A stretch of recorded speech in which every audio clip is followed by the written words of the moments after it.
लाजत तनु शोभा निरखी कोटि कोटि सत्काम। भगवान कैसे थे वो तुलसीदास जी ने लिखा है। तब तो ऐसी मूर्ति बना दिए। कोई देखा तो जो कलाकार जो कौन अरुण नाम का कोई व्यक्ति केरला का है, केरला का, वो बनाया है। तो कोई भगवान को देखा था? वो तो पुस्तक को पढ़ा, भगवान का रंग कैसा था, भगवान की आंख कैसी थी, भगवान का हाथ कैसा था, भगवान का ललाट कैसा था, भगवान की नाम है लिखा हुआ पुस्तक में। तो तुलसीदास जी लिखे एकदम सरल बना करके, सहज बना करके, तब ना वहाँ पर मूर्ति बनी। आज यदि तुलसीदास जी नहीं होते तो कहिए, है ना। हाँ, वेद में भी वर्णन है, वाल्मीकि रामायण में भी सब जगह है, लेकिन वो तो सब नहीं पढ़ते ना। जो तुलसीदास जी का रामायण ग्रंथ सर्व सुलभ है, सब पढ़ते हैं, घर घर में उसका पाठ होता। अब देखें ना 22 जनवरी को पूरी दुनिया में, भारत में तो हुआ ही, और जहाँ जहाँ भारतीय थे पूरे विश्व में हर जगह रामायण का पाठ हुआ था। हर जगह सबों ने राम भगवान की पूजा करी थी। और विदेशों में भी अपने अपने घर में सब ने दीपक जलाया था। एक किसी देश के प्रधानमंत्री तो भाव में आकर के आंसू बहा दिए, भावुक हो गए थे वो। देखिए, वो तुलसीदास जी लिखते हैं, पढ़िएगा रामायण में। जब तुलसीदास वो प्रसंग लिखते हैं, तुलसीदास जी जब भगवान गए ना महर्षि वाल्मीकि के यहाँ, तो वहाँ पर महर्षि वाल्मीकि से भगवान ने पूछा था कहाँ रहे, ये संवाद चला है। उसी क्रम में महर्षि वाल्मीकि ने कहा था, हे राम, आप जो 3.5 हाथ के मेरे सामने खड़े होने तो आपका शरीर है, मैं तो आपको देख रहा हूँ, मैं आपको देख रहा हूँ। आप मुझे वो आपके पिताजी ने तो आपको नहीं पहचाना, आपके पिताजी तो आपके वियोग में चले गए कि आप वहाँ से निकल करके वन आ गए, लेकिन मेरी दृष्टि में ऐसा कोई स्थान नहीं जहाँ के आप नहीं हैं। सब जगह आप हैं। पूछे वो मोही के रहूं कहाँ, मैं पूछा तो सकुचाऊं, जहाँ न हो तहाँ देहू कहीं, तुम ही बताओ ठाऊं। आप तो सब जगह हैं भगवान, लेकिन आप ये शरीर आपका भले यहाँ है, लेकिन आप सब जगह हैं।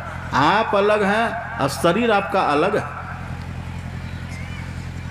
राम स्वरूप तुम्हार बचन अगोचर बुद्धि पर, अविगत कथा पार नेत नित नित निगम का। हे राम, आप तो अविगत हैं। अविगत का मतलब क्या होता है? सब सुन रहे हैं कि नहीं? जागा महादेव, जागा जागा कोई सोइए मत। ये महादेव को जगाना जरूरी है। वो महादेव तो सदा जगे रहते हैं। क्या कह रहे थे हम? हाँ, अविगत का अर्थ क्या होता है? अविगत मतलब नहीं, अविगत अर्थात खाली, जिससे कहीं खाली नहीं है वो। हे राम, आप तो वो हो। हरि व्यापक सर्वत्र समाना, प्रेम ते प्रगट होई में जाना। सर्वत्र, सब जगह हैं आप, लेकिन आपका जो वो स्वरूप है ना, जिनको जानने से मुक्ति मिलती है, जिनको जानने से परम मोक्ष की प्राप्ति होती है, जिनको जानने से छुट्टी मिलती है, भगवान जग पेखन तुम देख निहारे, विधि हरि शंभु नचाव निहारे। देखिए ये विधि हरि शंभु, विधि मतलब क्या? ब्रह्मा जी, हरि विष्णु भगवान, हर शंकर जी भगवान शिव। विधि हरि शंभु, शंभु भगवान शिव। विधि हरि शंभु नचावनी हारे। अब देखिए, तेऊ न जाने मरम तुम्हारा, तेऊ न जाने मरम तुम्हारा, नहीं जानते और तुम ही को जाननी हारा। तुम रही कृपा तुम ही रघुनंदन, जानत भगत भगत और चंदन। सोई जाने जही देहु जनाई, जानत तुम ही तुम्हें हो जाई। ये नहीं जानते। ये जिज्ञासा तभी तो ब्रह्मा जी भी कर रहे हैं, भगवान शंकर से सत्संगी है ना, आपस में चर्चा कर रहे हैं। वही उपनिषद बन गई है, योग शिखोपनिषद, वही हम लोग सुन रहे हैं। वो भगवान शंकर साधारण नहीं है। दूध का मक्खन का एक ही कीमत होता है। दूध में भी घी है और दही में भी घी है और मक्खन में भी घी है। तो क्या तीनों का रेट एक ही है? अलग अलग है। 84 लाख योनियों में जो अन्य प्राणियां, उसमें भी जीवात्मा है, मनुष्य में भी जीवात्मा है, देवी देवता में भी जीवात्मा है, और ब्रह्मा विष्णु महेश में भी जीवात्मा, सब एक है, अलग अलग है। दूध की अपेक्षा दही विशेष है और दही की अपेक्षा मक्खन विशेष है। ऐसे ही मनुष्य से देवता विशेष हैं और देवता से ब्रह्मा विष्णु महेश विशेष है। लेकिन जीव वहां भी है, बंधन वहां भी है। हे प्रभु, आप कृपा करिए, एक बार ऐसी मुक्ति मिले जो कोई भी बंधन न रहे, कहीं बंधन न रहे, ऐसी कृपा करिए। ऐसा कुछ उपाय बताइए। मक्खन में भी घी है, और यदि एक बार मक्खन से घी निकल जाए, बहुत ध्यान से सुनिएगा, एक बार यदि मक्खन से घी निकल जाए, अब वो घी कहीं मिलेगा? कहीं मिलेगा? एक बार मक्खन से घी को निकाल लीजिए बाहर, अब फिर घी को रखिए मक्खन में, मिलेगा? नहीं मिलेगा। घी को रखिए दही में, मिलेगा? नहीं मिलेगा। घी को रखिए दूध में, मिलेगा? एक बार जो अलग हो गया, अब वो नहीं मिलेगा, अब नहीं मिलेगा। इसी को कहते हैं मोक्ष। अब जो घी आपको बाहर मिल गया, अब कहिए, अब घी से पूरी खाइएगा कि नहीं? आप जैसे घी से पूरी खा लीजिएगा, ऐसे ही जब आप सभी शरीरों से अलग हो जाइएगा। शरीर हम लोगों का एक ही नहीं है। ये जो शरीर देखते हैं ना, इसको कहते हैं स्थूल शरीर। क्या कहते हैं? स्थूल शरीर। अच्छा, एक बात आपने सुनी, लोग कहते हैं कि पांडव 100 शरीर चले गए थे स्वर्ग, युधिष्ठिर जी महाराज 100 शरीर गए थे स्वर्ग, कहते हैं ना। तो क्या ये शरीर लेकर गए थे? ये शरीर सबका यहीं छूटता है, ये स्थूल है, स्थूल संसार में ही रहता है। स्वर्ग है सूक्ष्म लोक में, नरक भी होता है सूक्ष्म लोक में। तो 100 शरीर हम भी जाते हैं नरक, 100 शरीर हम भी जाते हैं स्वर्ग, सब जाते हैं। लेकिन वो शरीर का नाम है सूक्ष्म शरीर। क्या नाम है? वो सूक्ष्म शरीर होता है। और जो व्यक्ति नरक जाते हैं ना, तो नरक में जाने के बाद जीव को जो वहाँ पर कष्ट भुगतवाना होता है यमराज को, तो एक वहाँ पर एक्स्ट्रा शरीर वहाँ रखा रहता है, वो यमराज के पास होता है। उसका नाम है यातना शरीर। यातना, जो नरक जाते हैं ना, उस जीव को उस यातना शरीर में घुसा देते हैं। जैसे अभी हम लोग इसमें घुसे हुए हैं ना, इस देह में, अभी इस देह में तो घुसे हुए हैं हम लोग। तो वहाँ पर मरने के बाद जो नरक जाता है जीव, उसको वहाँ पर यमराज उस यातना देह में घुसा देता है। उसमें भी आँख, हाथ, पैर, नाक, कान, मुंह, माथा सब होता है उसमें। उसमें भूख भी लगती है, प्यास भी लगती है, सब कुछ उसमें होता है। उसको कहते हैं यातना शरीर। उसी से जीव को बड़ा कष्ट देता है। अभी तो यहाँ से देह में है ना, अगर कोई बहुत कष्ट दे तो मर जाएंगे, उससे निकल जाएंगे। उसको कहते हैं मरणांतक पीड़ा। जिसको मरणांतक पीड़ा कोई देते हैं तो वो मर जाता है, इस देह से निकल जाता है। लेकिन जब यातना शरीर किसी को मिलता है नरक में, मरणांतक पीड़ा होगी पर वो निकलेगा नहीं, कष्ट झेलेगा, बहुत कष्ट होता है। वो ये सूक्ष्म शरीर होता है। फिर उसके भीतर है कारण शरीर, उसके भीतर है महाकारण शरीर, और उसके ये 4 है जड़, ये 4 जड़ शरीर है। बहुत ध्यान से सुनिएगा। एक बात आप बताइए, आप बहुत पढ़े लिखे हैं, बहुत, आप अंग्रेजी लिख लेते हैं, संस्कृत लिख लेते हैं, हिंदी लिख लेते हैं, आप बड़े विद्वान हैं, आपकी हाथ में कोई कलम देता आप लिख लेते हैं, लेकिन यदि आपकी उंगली में कोई पट्टी बांध दे तब,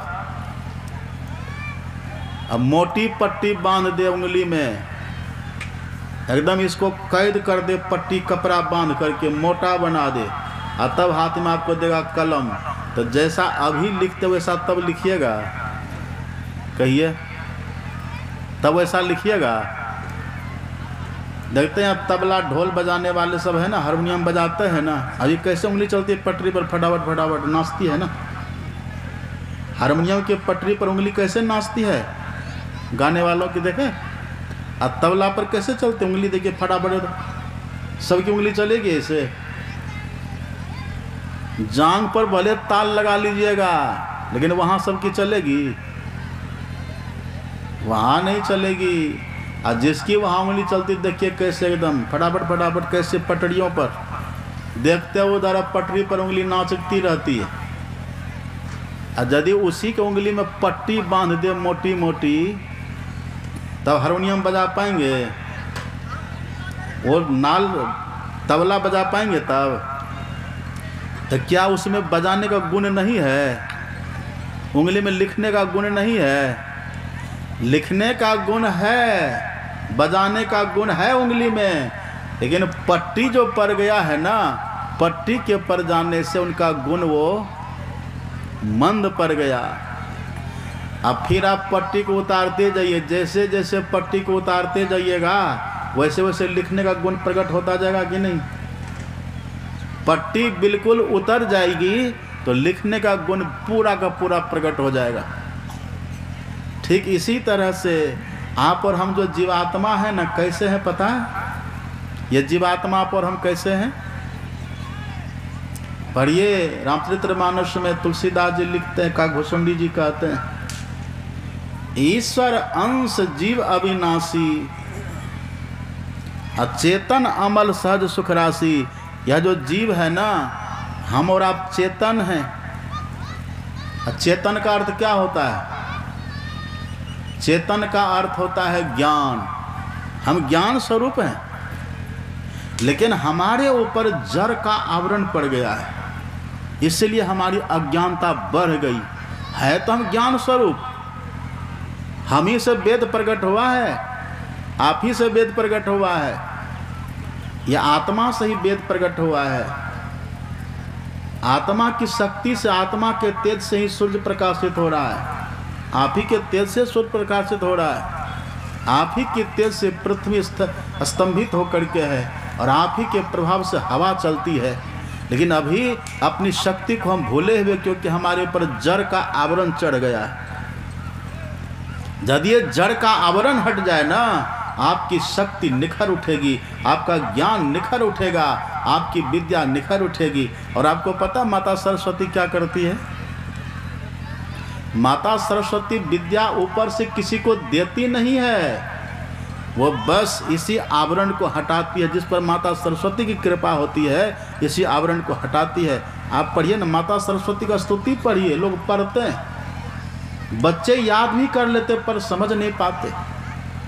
या कुंदेन्दु तुषार हार धवला, या शुभ्र वस्त्रावृता, या वीणावर दंड मंडित करा, या श्वेत पद्मासना, या ब्रह्मा चित शंकर प्रभृतिभिर्देवैः सदा वंदिता, सा माम पातु सरस्वती भगवती निःशेष जाड्यापहा। यही देखिए, निःशेष जाड्यापहा। क्या करती माता सरस्वती? जो माता सरस्वती धवल चंद्रमा के समान गौर वर्ण की है, कुंदेन्दु, इंदु मतलब चंद्रमा होता है। और जो माता सरस्वती श्वेत साड़ी पहनती हैं, जो माता सरस्वती उजला कमल पर आसन होकर के बैठती हैं, और जो माता सरस्वती के हाथ में स्फटिक की माला है, एक हाथ में वीणा है, और जिस माता सरस्वती की वंदना ब्रह्मा विष्णु महेश करते हैं, वो माता सरस्वती हमारे पर कृपा करे। और कैसे कृपा करे? निःशेष जाड्यापहा। हमारे भीतर जो जड़ है ना, उस जड़ को खत्म करे, जड़ता को नाश कर दे, जड़ता का अंत कर दे। और संत मत के सत्संगी जानते हैं जड़ का 4 भेद है, 4 आवरण है जड़ का। कौन सब आवरण है? स्थूल, सूक्ष्म, कारण, महाकारण, ये 4 जड़ है। ये जैसे जैसे उतरता जाएगा ज्ञान हमारा बढ़ता जाएगा। यही करती माता सरस्वती। लेकिन अभी देखिए लोग कैसे सरस्वती माँ की पूजा करते हैं। जो वास्तव में ऐसी साधना करे, ऐसा योग करे जिससे देह के बंधन से मुक्त हो जाए, वही सरस्वती पूजा है असली। निशेष जाड्यापहा, जड़ को खत्म करे, हम जरावरण से मुक्त हो जाएं, ये सरस्वती की उपासना है। लेकिन अभी देखिए क्या करता है, सरस्वती पूजा होने वाली है, जाके रोड पर बैरियर लगा देता है, हाथ में डंडा लेके 1-2 पैक भी चढ़ा लेता है। रोको रोको रोको, ट्रक वाले रोको, क्या बात है, चंदा लाओ। क्यों? सरस्वती पूजा करेंगे। ऐसे सरस्वती पूजा होगी? और सरस्वती पूजा भी करेंगे तो अपना से कुछ नहीं करेंगे, पंडित जी को बुला लेंगे। अब पंडित जी मंत्र पढ़ते हैं और वो डीजे पर डांस करते हैं उधर। पंडित जी पूजा करते हैं और वो भोज खा रहे हैं, कहते हम सरस्वती पूजा कर रहे हैं। ऐसे में ज्ञान होगा? ऐसे में ज्ञान नहीं होगा। एक जगह तो हम सत्संग कर रहे थे, यही ज्ञान की बात हम बता रहे थे। देखिए हम लोग तो प्रमाणित बात कहते हैं ना। अभी एक आदमी ने हमको पत्र दिया, देखते हैं इसमें लिखा हुआ है सरस्वती की पूजा भारत ने किया, लेकिन जापान हुआ पूजा भारत, लेकिन पढ़ा लिखा जापान में ज़्यादा है। मजा है, भारत से ज़्यादा जापान में हो जाएगा। अभी अकल नहीं है प्रश्न करने वालों सब। जी जी जी, अकल नहीं है। अरे भारत की जो विद्या भाई, जब विवेकानंद जी गए थे ना अमेरिका, पढ़ो इतिहास को, कहाँ भटक रहे हो। अभी आपको पूछा हवाई जहाज का आविष्कार किसने किया, क्या कहिएगा? किसका नाम आप कहते हैं? एक कोई अमेरिकी था, उसका लोग नाम कहते हैं, ब्रदर्स क्या नाम था उसका, वो कहता हवाई जहाज का उसने किया। लेकिन नहीं, गलत आपको जानकारी दी गई है। इसी अपने देश के रहने वाले थे भरद्वाज ऋषि, उन्होंने लिखा विमान शास्त्र, पढ़ो इतिहास। जो ऐसा किया न, प्रश्न दिया है सरस्वती पूजा भारत में, अज्ञान जापान के पास, जापान को फूंक देगा ना, भारत की विद्या तो उड़ जाएगा। ये ऋषियों की धरती है भारत। इसी भारत के रहने वाले भरद्वाज ऋषि जिन्होंने विमान शास्त्र लिखा है, और उसी विमान शास्त्र को पढ़ करके शिवकर बापू तल पड़े जो मुंबई के थे। उन्होंने सबसे पहले विमान बना करके और मुंबई के वहाँ सागर के तट पर उड़ाया था। पढ़ो, कहाँ हैं आप? कैसे जापान में ज़्यादा हो जाएगा? बरगला दिया तो बरगला गए आप। विवेकानंद जब गए थे ना शिकागो धर्म सम्मेलन में, पूरे विश्व के चुनौता विद्वान सब आया था वहाँ, और सबसे कम उम्र का स्वामी विवेकानंद जी महाराज वहाँ गए थे। और जब विवेकानंद जी को सब उपेक्षा की दृष्टि से देखता था, ऐसे ऐसे लोगों के चलते उपेक्षा की दृष्टि से देखता था वहाँ अमेरिका में। ये भारतीय है, ये पराधीन परतंत्र देश से आया हुआ है। अपने देश को तो सोने की चिड़िया लूटा है विधर्मियों ने, और ऐसे ऐसे लोग विधर्मियों का संग दे करके अपने देश को कमजोर करता है। अपना देश भारत, अरे भारत में जन्म लेने के लिए देवता तरसता है। भारत की तो माताएं ऐसी होती है ना, जमराज से टक्कर लिया है, सुना है नाम, अमेरिका का नाम लेता है। सावित्री की कहानी पढ़ो। सावित्री को कह दिया था नारद जी ने कि किससे तुम विवाह करने जा रहे? सत्यवान से, वो मरने वाला है। तिथि तक बता दिया था। सावित्री ने कहा हम देख लेंगे। भारत की थी वो माता सावित्री, कहा हम देख लेंगे। कर लिया विवाह सत्यवान से। नारद जी ने तिथि भी बता दे, तिथि को देवी वो मरेगा, मत करो विवाह। कहा नारद जी आप तो मेरे गुरुदेव हैं, गुरु महाराज हैं, आपकी आज्ञा को उल्लंघन हम नहीं कर सकते, पर मेरे मन में सत्यवान बस चुके, हम विवाह उन्हीं से करेंगे। कर लिया, जरा से भी घबराहट नहीं कि हम विधवा हो जाएंगे, कर लिया विवाह। और वो तिथि लिख करके रख ली थी सावित्री। सत्यवान लकड़ी काट करके गुजारा करते थे, और जब गए लकड़ी के लिए, वो जब दिन आया ना, तो सावित्री ने कहा कि स्वामी आज आपके साथ मैं भी जाऊंगी जंगल। कहा जाओ माता पिता से आदेश ले लो, मतलब सास ससुर से आदेश ले लो। वो अंधा अंधी थे उनके सास ससुर, पहले सम्राट राजा रहे थे, वो कभी किसी दूसरे राज्य के राजा ने चढ़ाई करके और उसका सब कुछ छीन लिया था, उनकी दोनों की आंख भी फोड़ दिया था। वही बेटा सत्यवान कैसे कैसे बच गया था, तो वही गुजारा पाल पोस करके उसको लकड़ी काट काट करके रखा था। कहा जाओ माता पिता से पूछ लो।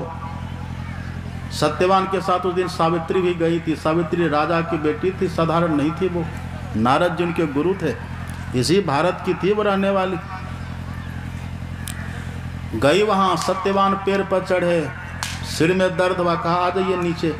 नीचे आया सत्यवान। सावित्री अपनी गोद में सत्यवान के सिर को रख करके बैठ गई, योग मुद्रा में योगस्थ हो गई। जमदूत आता है, सावित्री का तेज देख करके सत्यवान को छूने का साहस नहीं हुआ। यह भारत की विद्या। भाग गया, जमराज से कहा कि महाराज वहाँ कैसे स्त्री बैठी है सत्यवान के पास, उनके तेज के सामने हम टिक नहीं सकते, प्रताप तुम्हारा देख के जमदूत छट जाओगे। जमराज खुद आता है, और तब सत्यवान के मृत शरीर से उनके जीव को निकाल करके चला। पर यह इतिहास, सावित्री ने सत्यवान का पीछा किया है। सावित्री ने जमराज का पीछा किया। यमराज ने कहा कि पुत्री अभी तुम्हारी उम्र बाकी है, आयु तुम्हारी शेष है, तुम्हारे पति की आयु समाप्त हो गई है, इसको हम ले जाएंगे, तुम वापस चले जाओ। सावित्री नहीं मानी, चलते रह गई, जमराज के पीछे चल रही है। अंतिम में जमराज ने कहा कि बेटी तुझे कोई वरदान मांगना है तो मांग लो। कहा दीजिएगा? हाँ देंगे, हम तुमसे प्रसन्न हैं। देखो कैसे कैसे लोग हुए हैं, बात आपको झूठ लग रही है। कहा मांग लो वरदान। कहा तो ठीक है दीजिए वरदान, मेरे 100 पुत्रों को मेरे सास ससुर सोना के कटोरा में दूध भात खाता हुआ देखे, ऐसा वरदान मांगा। जमराज उनसे इतना प्रभावित थे, काएव मस्तु जाओ पुत्री, ऐसा ही होगा। और चल दिया सत्यवान को लेकर के। सावित्री फिर पीछा पकड़ लेती है। तो जमराज ने कहा अब क्या है? तब सावित्री ने कहा कि जमराज जी आपका दिमाग उमाग ठीक है? क्या हुआ? आपने 100 पुत्र होने का आशीर्वाद दे दिया, पति को लेके जा रहे हैं, पुत्र कहीं पैर पर टंगा हुआ उतार लेंगे वहां से। बिना पति का पुत्र होता है? तब जमराज ने वही कहा था, पुत्री तू जीती मैं हारा। श्री सद्गुरु महाराज की। अपने देश की विद्या को पढ़ो तो ये सब आपको असंभव लग रहा है। इसमें लिखा है कि हनुमान जी कैसे सूर्य को खा गए रे। संत मत के ज्ञान सबगत होइए पहले। हनुमान जी सूर्य को निगल गए, तात्पर्य तो आप पढ़िए, आप तो सूर्य की बात कहते हैं। और तुलसीदास जी तो लिखते सकल दृश्य निज उदर मेली, सवई निद्रा तजी जोगी। भारत के जोगी तो पूरे विश्व ब्रह्मांड को अपने भीतर घुसा करके खर्राटा लेके सोते हैं। ये भी तो पढ़ो। श्री सद्गुरु महाराज की। संत मत का ज्ञान पहले धारण तो करिए। ये तो सूर्य की आप बात करते हैं। अब ताब तसद्दुक लाख है जी। अब संत मत के ज्ञान सबगत है, कहीं कोई भ्रम नहीं रहेगा, सब भ्रम मिटेगा। माता सरस्वती यही करती है, निशेष जाड्या पहा, वो जड़ता का नाश करती है। जड़ता कहने का मतलब क्या? जड़ बुद्धि केवल नहीं, जड़ आवरण, जरावरण। अगर सच माने में कोई माता सरस्वती की पूजा करे तो ध्यान करे बैठ करके। इसलिए हम कहते हैं संत मत के सत्संगी असली सरस्वती माता के पुजारी हैं। संत मत के सत्संगी ही असली भगवान शिव को मानते हैं, असल में भगवान शिव को मानते। अभी सुन रहे थे ना पाठ, शिवालय कहाँ है, शिवलिंग क्या है? बिंदु नाद महालिंगम शिव शक्ति निकेतनम देहं शिवालय प्रोक्तम सिद्धं सर्वदेहिना। शरीर ही शिवालय है और बिंदु नाद शिवलिंग है। ये भगवान शिव का वचन है। भगवान शिव का वचन सत्य है कि आपका वचन सत्य होगा? जो बिंदुनाथ की उपासना करते वो शिव की सच्ची पूजा करते हैं। और दुर्गा माता क्या पढ़िए, दुर्गा सप्तशती पढ़ करके देखिए। शब्दात्मिका सुमिलर के जुसान निधानम उद्गीत रम्य पाद पटाम पाद पाठवताम च साम नाम देवी त्रयी भगवती भव भावनाय। पढ़िए दुर्गा सप्तशती। सार शब्द की साधना ही दुर्गा माँ की उपासना है। ये संतमत का ज्ञान कितना विराट है। ये पूर्ण प्योर शुद्ध वैदिक सनातन धर्म है संतमत। यहाँ है सनातन धर्म शुद्ध रूप में। यही जरावरण जिसका झड़ जाता है स्थूल सूक्ष्म कारण महाकारण, तो वहाँ पर शुद्ध चेतन बसता है। वहाँ जो ज्ञान होता है ना, वहाँ पर जीव देखता करे ये रहा मैं, ये आत्मा को वहाँ पर अपना बोध होता है।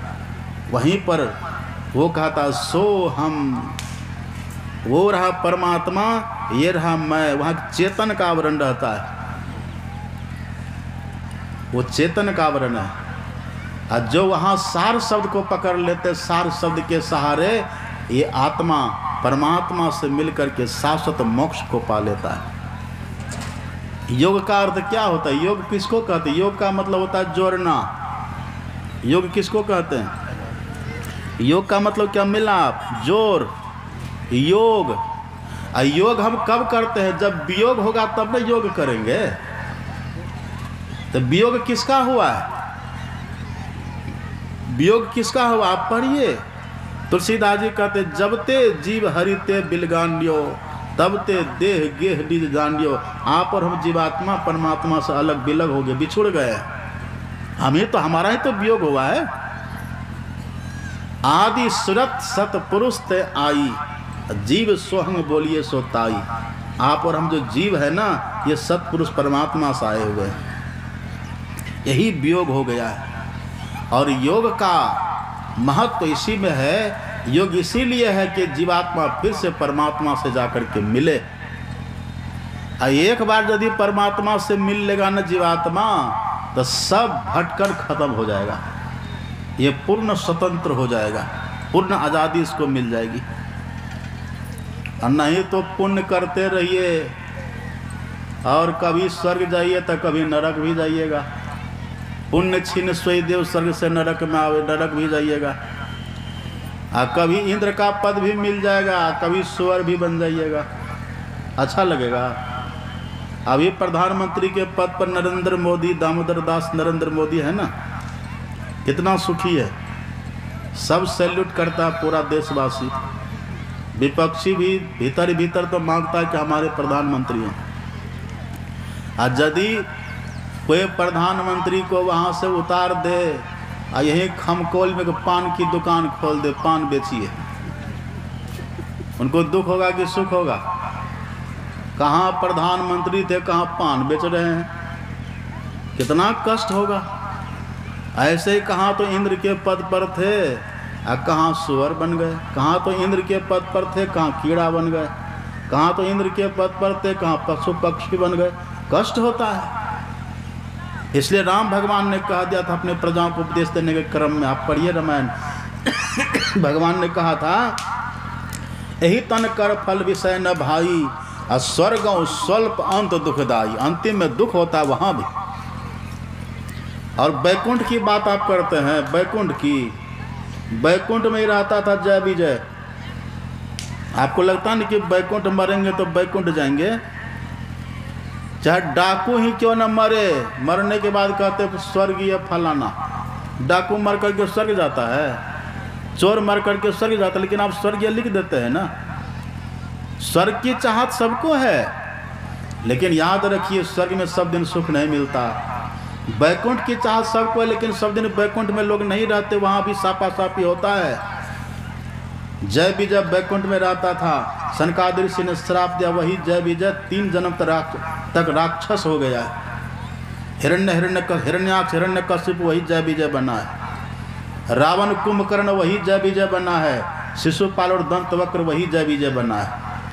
ये कितना दुष्ट, कितना कष्ट।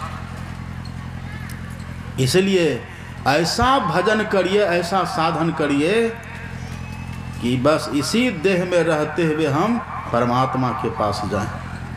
परमात्मा, और आपको पता परमात्मा का दरबार कैसा है? कोटि है विष्णु जहाँ कोटि शिव खड़े हैं, कोटि ब्रह्मा तहाँ कथे बानी, कोटि देवी जहाँ खड़ी हैं चिड़ियाँ, कोटि फन सहसना मर्म जानी। कोटि आकाश पाताल फिर कोटि है, कोटि फन सहस्न मर्म जानी, दास पलटू कहे बड़े दरबार में, इंद्र है कोटि तहाँ भरे बानी।